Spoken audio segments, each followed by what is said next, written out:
오늘 주신 말씀을 우리가 함께 읽도록 하겠습니다. 오늘 주신 말씀은 고린도전서 1장 1절에서 3절까지 말씀을 읽겠습니다. 다 성경을 직접 찾으셔서 말씀을 읽도록 하겠습니다. 1절은 제가 읽고 2절은 우리 성도님들이 읽고 3절은 같이 읽겠습니다. 하나님의 뜻을 따라 그리스도 예수의 사도로 부르심을 받은 바울과 형제 소수대네는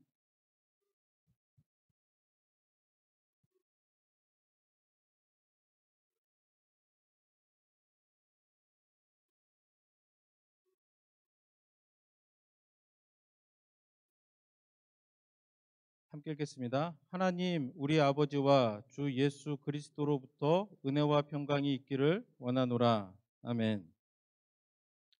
오늘부터 고린도 전서의 말씀을 가지고 함께 나누기를 원합니다. 어, 어릴 적부터 믿음 생활을 하면서 정말 그 이해가 안 되는 것 중에 하나가 뭐였냐면, 정말 열심히 신앙생활을 하시던 분들이 어느 순간 되면 교회를 떠나서 이제 믿음 생활을 하지 않는 분들을 이제 많이 보아왔습니다. 여러분들 가운데서도 이제 그런 분들이 이제 마음속에 떠오르실 거라고 이제 보는데, 그런 분들을 보면 굉장히 이해가 안 됐죠.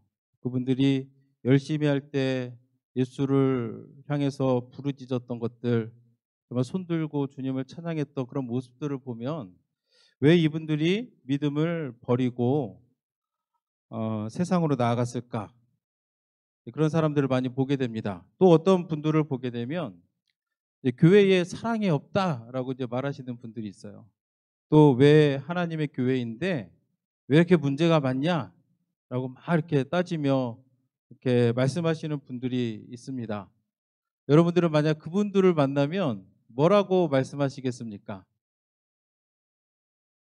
오늘 우리가 함께 나눌 이제 고린도 교회가 이런 문제가 굉장히 많은 교회입니다. 그래서 이런 고린도의 전서의 말씀을 이제 나누면서 또 이 시간에 이 말씀을 통해서 하나님이 우리에게 주시는 교훈이 무엇인가 이제 한번 이제 살펴보기를 원하는데, 이것을 위해서 오늘은 이제 기본적인 이제 고린도 교회가 어떤 교회였는가를 이제 소개하는 이제 그런 시간이 되기를 원합니다.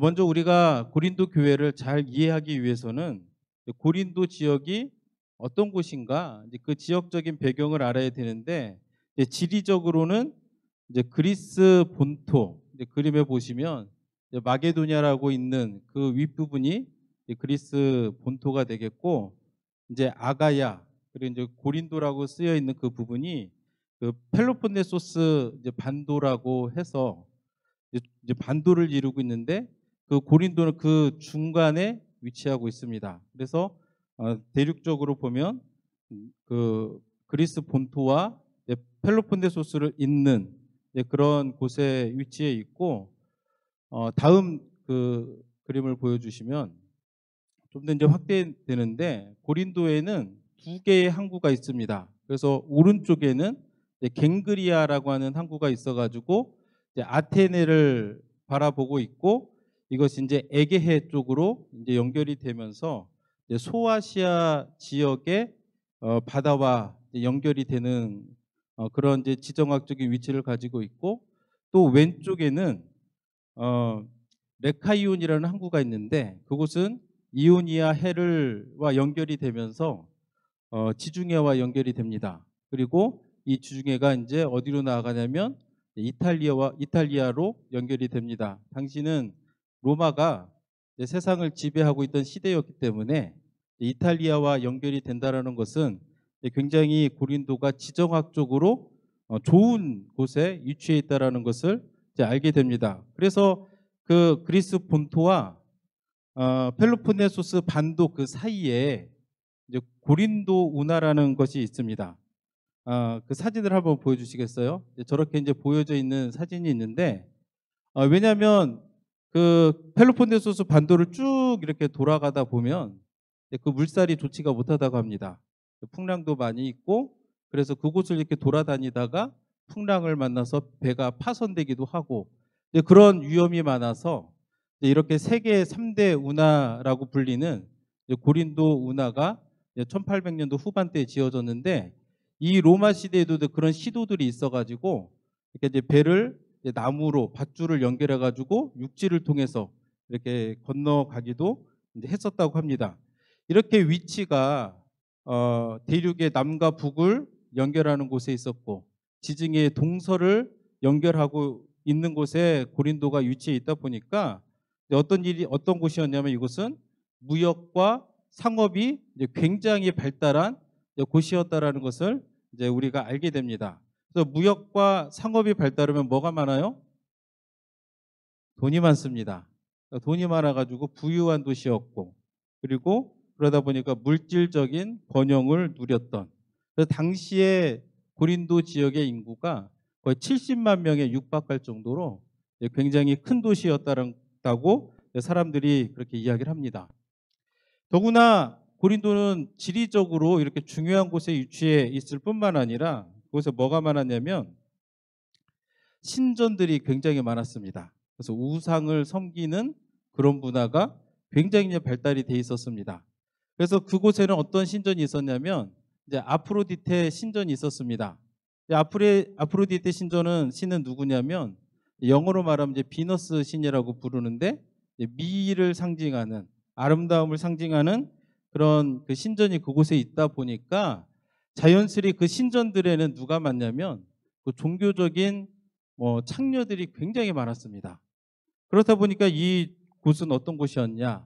성적으로 굉장히 문란했었던, 음란했었던 도시였고, 이제 그 창녀들이 많다 보니까 어떤 뭐 절기나 뭐 그런 것들이 있으면 신전에서 이제 그런 일들을 행하다가, 그런 것들이 없으면 동네로 내려와 가지고 음란한 행위를 한다든가, 그리고 또 동성애가 굉장히 성행했었던, 굉장히 타락하고 음란한 도시였을 뿐만 아니라 또 신들을 섬기는 것이 많아가지고 우리가 이제 바다의 신이라고 불리는 포세이돈을 위한 또 운동 경기가 2년마다 한 번씩 이렇게 열렸던 도시로, 그래서 굉장히 많은 우상들이 있었던 그런 도시였다라고 성경은 여러 가지 그 역사와 문화는 우리에게 이제 가르쳐 주고 있습니다.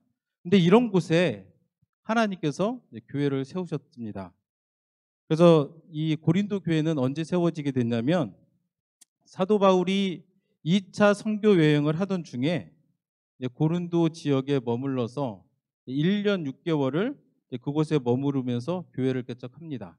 그리고 나서 이제 에베소로 넘어가는데, 에베소에 가기 전까지는 사도 바울이 머물렀던 지역 가운데 가장 오랫동안 머무른 지역이 고린도 지역이었습니다. 그래서 우리가 이제 어떻게 고린도 지역의 교회가 시작이 되었는가, 사도 바울이 어떻게 고린도 지역에다가 교회를 개척하게 되었는가, 이제 성경을 통해 우리가 이제 살펴보기를 원하는데, 사도행전 18장에 보면 사도 바울이 이제 그 고린도 지역에 이제 그 개척을 한 것을 보게 됩니다. 18장 1절에 보면, 그 후에 바울이 아덴을 떠나 고린도에 이르러라고 성경은 기록하고 있습니다. 2차 선교 여행을 하던 중에 사도 바울이 아덴, 오늘날로 말하면 이제 아테나라는 곳에 가서 복음을 전하기 시작을 합니다. 그 전에는 사도 바울이 가는 곳마다 성령님이 함께 해가지고 교회가 세워지고, 그 가운데 믿는 사람들의 수가 굉장히 많았다. 물론 그 가운데서도 핍박이 있었고 고난이 있었지만, 그럼에도 불구하고 가는 곳마다 하나님의 성령님의 도우심과 또 기름 부으심이 있어가지고 교회가 세워지고 믿는 곳이 굉장히 많았는데, 어느 날 아덴이라는 곳에 가서 보니까 그 도시가 보통 도시가 아닌 거예요. 그래서 17장 16절에는 어떻게 기록이 되어 있냐면, 바울이 아덴에서 그들을 기다리다가 그 성에 우상이 가득한 것을 보고 마음에 격분하여라고 성경은 기록하고 있습니다. 아덴에서 보니까 이제 그곳에서 일행들을 기다리고 있었던 거예요. 그가 먼저 가서 이제 아덴에 가서 먼저 도착해서 보았더니 그 성에 우상이 가득한 것을 보니까 마음에 막 고통, 막 울분이 이게 막 뛰쳐나오는 겁니다. 근데 어느 정도로 그 아덴이라는 곳에 우상이 많은가? 23절을 보면, 내가 두루 다니며 너희가 위하는 것을 보다가 알지 못하는 신에게라고 새긴 단도 보았으니 라고 생각은 기록하고 있어요.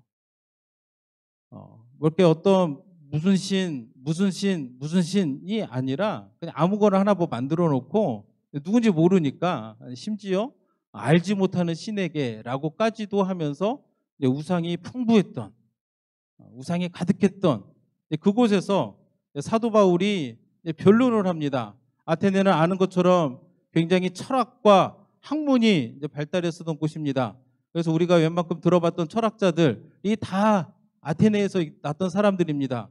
소크라테스니 누구니 하는 사람들이 다 그곳에 막 변론을 하면서 사도 바울이 이렇게 소란을 일으키다 보니까 결국에는 그곳에서 실패를 합니다. 다른 곳에서는 다 교회가 세워지고 믿는 자들의 수가 넘쳐났는데 이곳에서는 믿는 사람들의 수가 그렇게 많지가 못했습니다. 그래서 그렇게 이제 실패된 상황 가운데서 하나님께서는 사도 바울을 어디로 이끄시느냐? 고린도 지역으로 이끄는 것을 보게 됩니다. 그러면 이 고린도 지역을 사도 바울이 골라서 간 게 아닌 거예요. 우리가 아는 것처럼 2차 선교 여행은 하나님의 강권하신 개입하심이 있어가지고 소아시아 쪽으로 가려던 사도 바울의 발걸음을 유럽 쪽으로 바꾸는 것을 우리가 알게 됩니다. 그러면 이렇게 아덴을 지나서 고린도 지역에 사도 바울이 가서 복음을 들고 말씀을 가르치고 교회를 세웠다라는 것은 성령님의 인도하심이 그곳에 있었다는 거예요. 죄가 많은 곳에, 음란한 곳에, 우상이 많은 곳에 성령님이 인도하셔가지고 이제 그곳으로 이제 가게 됐습니다. 우리가 믿음 생활하다 보면 성령님의 인도하심을 받는데 때로는 굉장히 내가 잘할 수 있을까 부담이 되는 경우가 종종 있습니다. 그렇죠. 내가 생각할 때는 준비가 안 된 것 같은데 오셔가지고 우리 갔던 사역을 같이 해보자. 가끔가다 막 가슴이 철렁하기도 하죠. 내가 잘할 수 있을까. 아마 사도 바울의 마음속에서도 아덴에서 실패하고 났을 때에 그런 마음이 있지 않았을까 싶습니다. 아덴에서 실패했는데 그 다음에 이끄신 곳이 뭐냐면 가장 타락한 곳에 하나님의 인도하심이 있었다는 거예요. 근데 그곳에 이제 놀라운 하나님의 섭리가 있다라는 것을 성경을 통해 배우게 됩니다. 2절, 3절, 18장, 사도행전 18장 2절, 3절 말씀을 함께 읽겠습니다. 아굴라라 하는 본도에서 난 유대인 한 사람을 만나니 글라우디오가 모든 유대인을 명하여 로마에서 떠나라 한 고로 그가 아내 브리스길라와 함께 이달리아로부터 새로운지라 바울이 그들에게 감해 생업이 같음으로 함께 살며 일을 하니 그 생업은 천막을 만드는 것이더라. 우리가 하나님의 일을 할 때는 혼자 하는 게 아니라는 것을 우리가 깨닫게 됩니다. 가는 곳마다 동역자가 필요한 거예요. 저도 이렇게 아굴라와 브리스길라 이 사람들을 성경에서 볼 때면 가끔 어떤 생각하면 내게도 저런 동역자가 있었으면 좋겠다 그런 생각을 하게 됩니다. 우리가 로마서 16장에 보면은 사도 바울의 많은 동역자들의 이름이 나와요. 그 중에서도 단연 으뜸으로 뽑는 사람 중에 하나가 누구냐면 이 브리스길라와 아굴라라고 하는 이 부부를 사도 바울의 으뜸 동역자로 꼽게 되는데 고린도에 갔더니 하나님께서 누구를 예비하시냐면 브리스길라와 아굴라라고 하는 굉장히 신실한 사람들을 예비시켜가지고 서로 동역을 하게 하는 것을 성경을 통해 배우가 됩니다. 원래 브리스길라와 아굴라는 로마에 살던 유대인이었습니다. 근데 그 당시 로마 황제였던 글라우디오가 당시에 예수를 믿는 사람들은 신흥 종교입니다. 그러면서 유대인들하고 뭐 서로 마찰도 있고 그리고 당시의 사람들은 여러 신들을 섬겼습니다. 그런데 오직 그리스도인들은 오직 한 분, 하나님만 이게 섬겨야 된다고 하다 보니까 이제 곳곳에 여러 가지 트러블들이 생기는 거예요. 그랬더니 황제가 어느 날 칙령을 내려가지고 로마에 사는 유대인들은 다 떠나라. 그런 이제 추방령을 내리게 됩니다. 그래서 브리스길라와 아굴라도 그 황제의 명을 따라가지고 추방을 했는데 어디로 가느냐? 이 브리스길라와 아굴라가 당시에 상업이 발달했었던 고린도 지역으로 옮겨가게 됩니다. 그리고 그곳에 또 하나님의 인도하심을 받은 사도 바울도 그곳에 가서 어비 같아서 천막을 짓는 일, 이게 어비 같아가지고 그곳에서 이제 천막을 지으면서 사도 바울이 회당에 가서 가리키고 예수를 전하는 그 일들을 이제 계속 이제 했었다고 이제 성경은 우리에게 알려주고 있습니다. 그랬더니 하나님이 사도 바울을 축복하신 거예요. 하나님이 인도하심을 받아서 정말 그 타락한 곳에 우상이 많고 성적으로 굉장히 문란했던 그 지역에 믿는 자들이 생기기 시작합니다. 그래서 18장 7절에 보니까 이제 거기서 옮겨는 회당입니다. 회당에서 자꾸 이제 트러블들이 생기니까 사도 바울이 그곳에 옮겨서 하나님을 경외하는 디도 유스도라 하는 사람의 집에 들어가니 그 집은 회당 옆이라.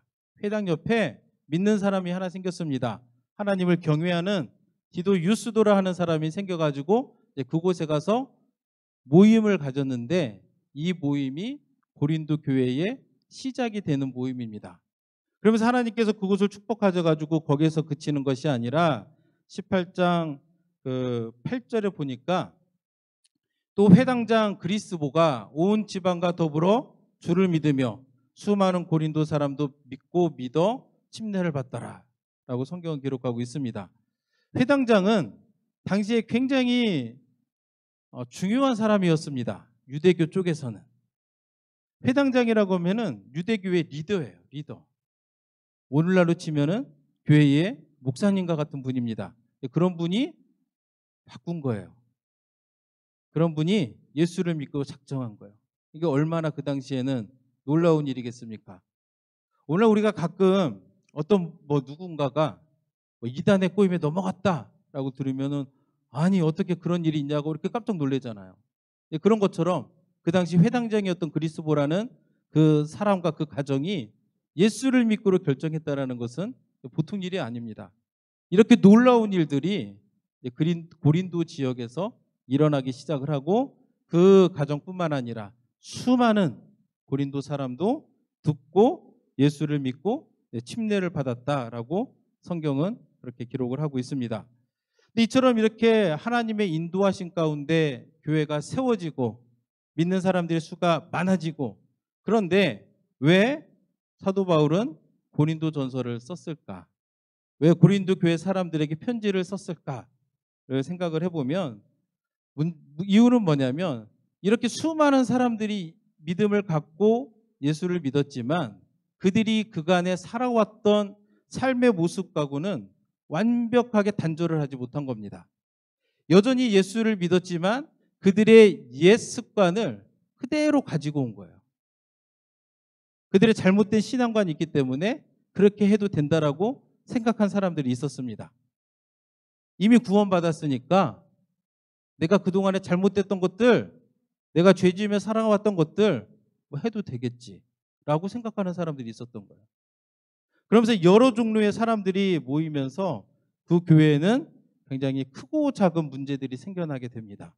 그리고 사도 바울이 1년 6개월 이후에 에베소로 옮겨갔을 때 이런 소식들을 이렇게 전해 듣기 시작을 하는 겁니다.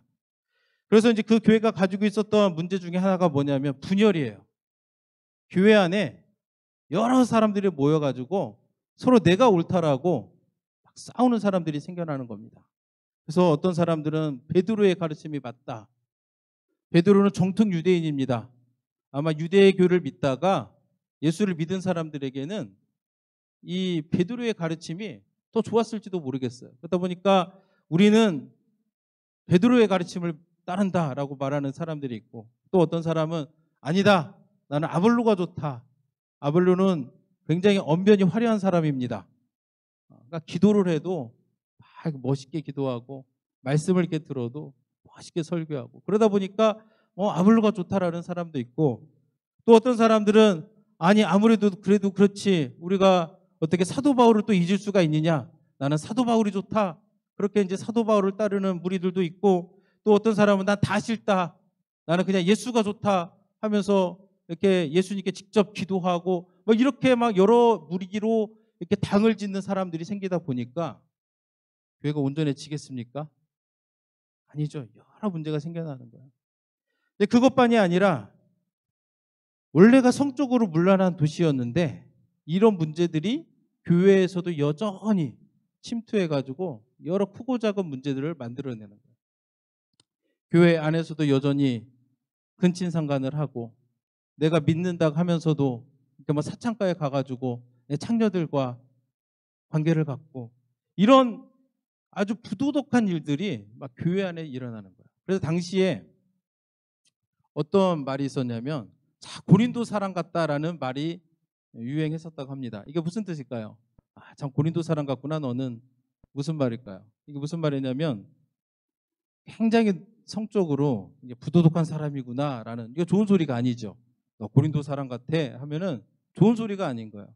굉장히 부도덕한 사람, 문란한 사람을 일컫는 말이 이렇게 쓰일 정도로 고린도가 그런 지역이었었고, 이런 문제가 교회 안에도 고스란히 들어와 가지고 여러 가지 문제가 있었고, 또 뿐만 아니라 성도들과 겪는 여러 가지 분쟁들, 성도들 간에 서로 고소하고 소송을 하고, 또한 우상에 바쳐진 재물을 먹어야 되느냐 말아야 되느냐 이거 가지고 싸우고, 또 성령의 은사를 우리가 어떻게 해야 되느냐, 뭐 방언을 하면은 아주 성령이 충만한 사람이고 아니면 아닌 것 같고 막 그러면서 막 서로 싸우고, 뿐만 아니라 부활, 예수 그리스도의 부활을 안 믿는 사람들도 생겨나고, 이렇게 크고 작은 문제들이 막 교회 안에서 생겨나는 거예요. 그런데 이런 소식을 듣고 사도 바울이 이미 한 번 편지를 씁니다. 그게 이제 고린도전서 5장 9절에 나와요. 우리 고린도전서 5장 9절을 한번 읽어보길 원하는데, 내가 너희에게 쓴 편지에 음행하는 자들을 사귀지 말라 하였거니와. 그러니까 이 여기서 내가 너희에게 쓴 편지, 첫 번째 편지가 있었는데 안타깝게도 이 편지는 분실이 되어서 우리가 찾을 수가 없습니다. 그러니까 고린도전서는 고린도에 보내는 첫 번째 편지는 아니었던 거예요. 두 번째 편지가 고린도전서의 그 내용이 되는데, 고린도전서 1장 11절의 그 기록을 보면 내 형제들아 글로의 지편으로 너희에 대한 말이 내게 들리니 곧 너희 가운데 분쟁이 있다는 것이라. 에베소에 있는 사도 바울에게 고린도 교회에 있었던 여러 가지 문제들이 들리기 시작을 합니다. 그러니까 사도 바울은 안타까운 거예요. 이 마음을 통해서 우리는 깨닫는 게 뭐냐면, 정말 교회를 향한 그 사도 바울의 그 안타까운 마음, 애타는 마음, 이 문제들이 올바르게 풀리어 가기를 원하는 그 마음을 우리가 보게 됩니다.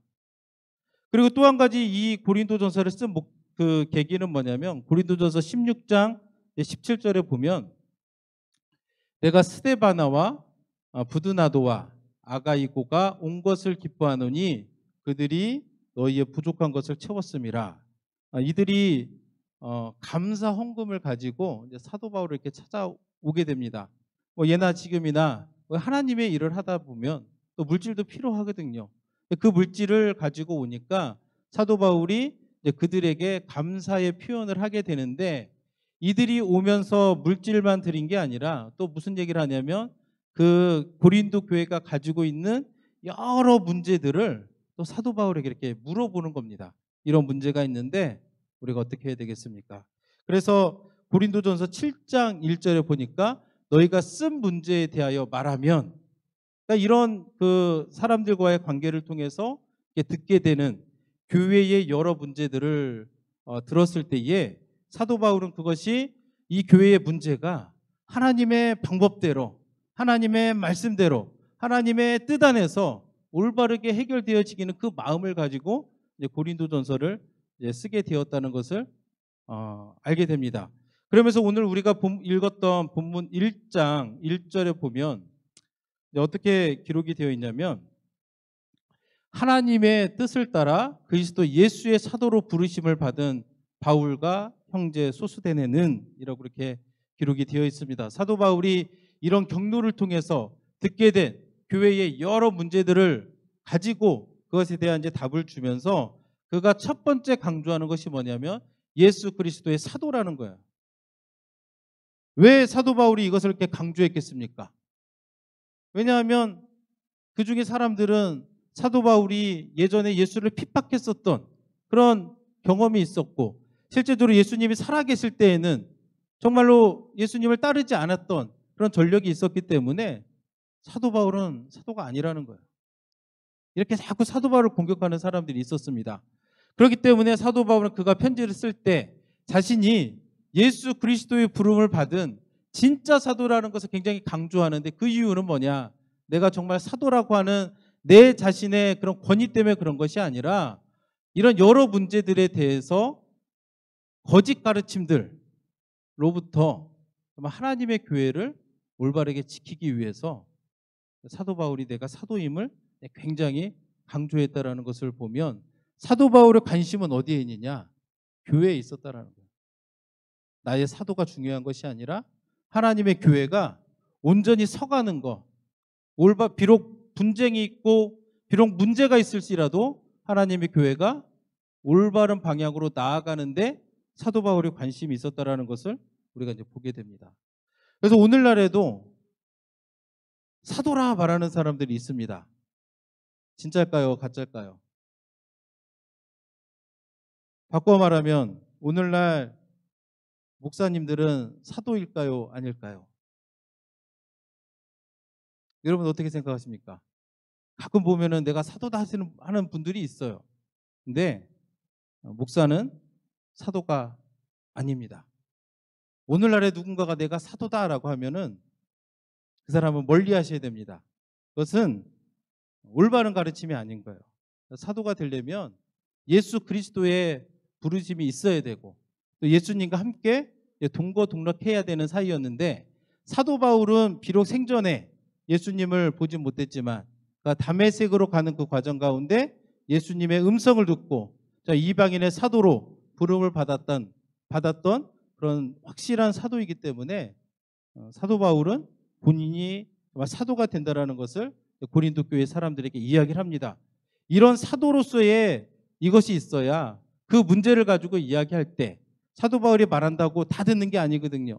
사도 바울이 말하면 또 거기에 대해서 아니라고 이렇게 하는 잘못된 사람들도 늘 있었기 때문에 사도 바울은 고린도 교인들에게 말할 때 내가 하나님의 부름을 받은 사도로서 정말 그들의 문제에 대해서 답을 주는 것을 우리가 성경을 보게 됩니다.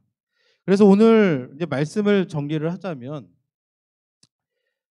우리가 이 정리를 통해서 또 우리 삶 가운데 적용하고자 하는 한 가지가 있다면 그것은 뭐냐? 하나님은 절대로 교회를 포기하지 않으신다라는 것을 우리가 깨닫게 됩니다.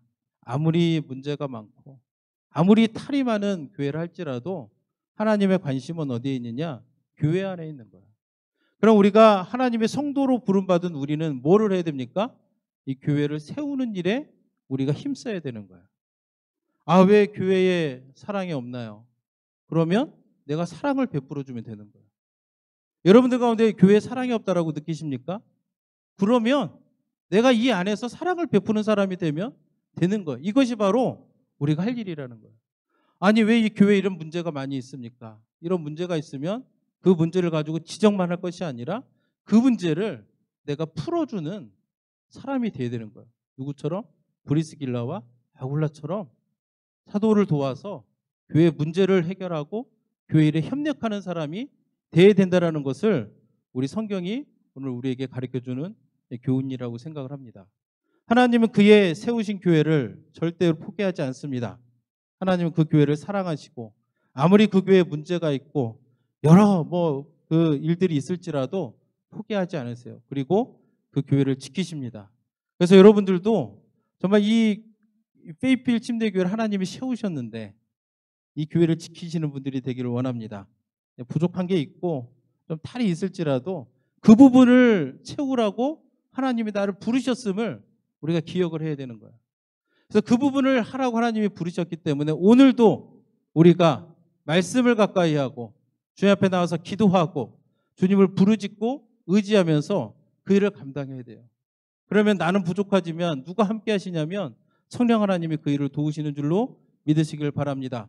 사도 바울이 아덴에서 실패한 후에 정말로 그 죄가 많았던 곳에 나아갔을 때 하나님 미리 브리스길라를 예비하시고 그들을 만나서 사도 바울이 그 사역을 감당할 때 믿는 자들을 하나님께서 붙여주시고 믿는 자들의 수가 많고 침례받는 사람들이 많아졌던 것처럼 오늘날에도 내가 하나님 사랑하는 그 마음을 가지고 또 교회를 섬길 때 하나님이 여러분들 가운데 함께 하실 줄로 믿습니다. 그런 여러분들을 하나님께서 축복하실 줄로 믿습니다. 그래서 오늘 하루도 앞으로도 정말 내가 주의 법된 교회를 열심히 섬기겠습니다 라고 다짐하는 시간이 되기를 예수님의 이름으로 축복합니다. 이 시간 함께 기도하겠습니다.